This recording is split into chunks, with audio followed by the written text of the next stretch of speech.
नमस्कार. चला तर मग भेटूया एक नवा विषय घेऊन नव्या चॅनलवरती. आपल्या हक्काच्या चॅनलवरती आलोय एक नवा इतिहास घेऊन आपल्या भेटीला एक अपरिचित इतिहास मांडण्यासाठी.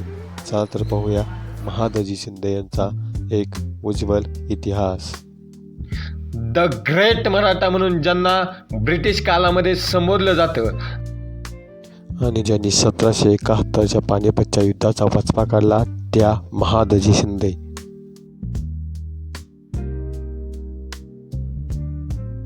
च्या समाधीस्थळी तर पाहूया ज्वलंत आणि जागृत इतिहास.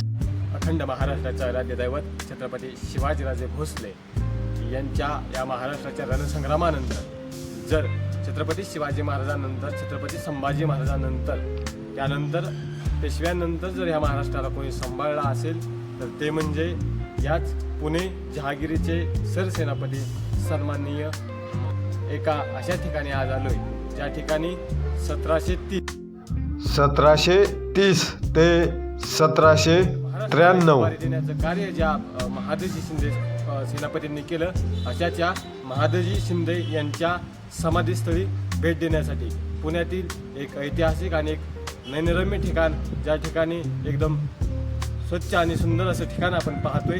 चला तर मग पाहूया महादजी शिंदे यांचं समाधीस्थळ.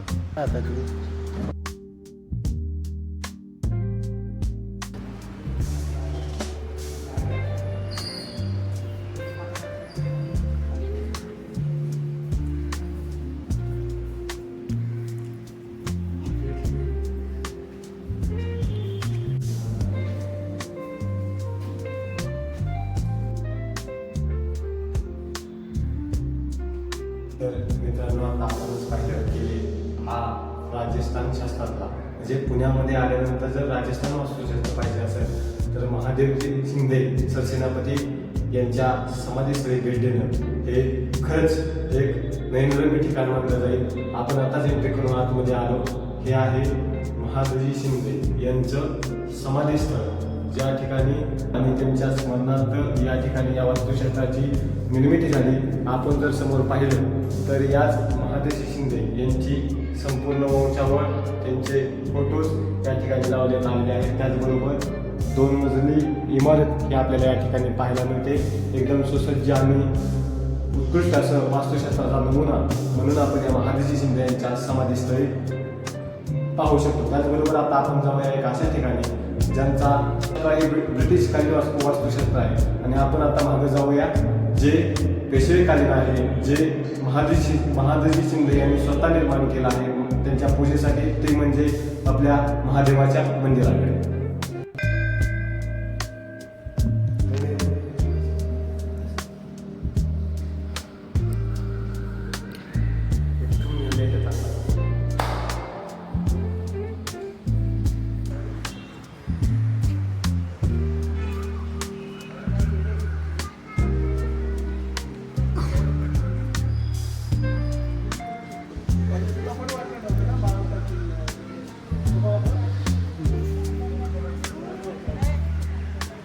नमस्कार मित्रांनो, हे हिस्टॉरिकल प्लेस पाहण्यासाठी किंवा हा वास्तुशास्त्राचा अद्भुत नमुना पाहण्यासाठी आपण पुणे जिल्ह्यातील स्वारगेट येथून 5 ते 6 किलोमीटर अंतरावरती हे वास्तुशास्त्राचा नमुना आपल्याला पाहायला मिळेल. महादेवजी शिंदे यांनी स्वतः लक्ष देऊन मराठा साम्राज्याचं ऐतिहासिक रूप आपल्याला दाखवण्याचं काम या ठिकाणी केलं आहे. हे जे समोर आपण पाहत आहे ते विष्णू आपले दैवत महादेवांचं हे मंदिर आहे, जे स्वतः सरसेनापती आणि पानिपत नंतर ज्यांनी 30 ते 40 वर्ष या मराठा साम्राज्याला सांभाळलं त्याच महादेवजी शिंदे यांनी स्वतः हे महादेवाचं मंदिर बांधलेलं गेलेलं आहे. ज्या वेळेस महादेवजी शिंदे या पुणे जिल्ह्यामध्ये असायचे त्यावेळेस या महादेवामध्ये ते दर्शन घेण्यासाठी यायचे.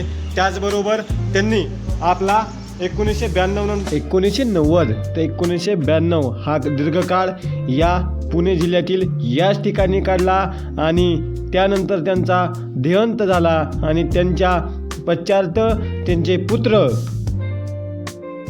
आपण आणि चला तर मग समाधीच्या दर्शनाकडे.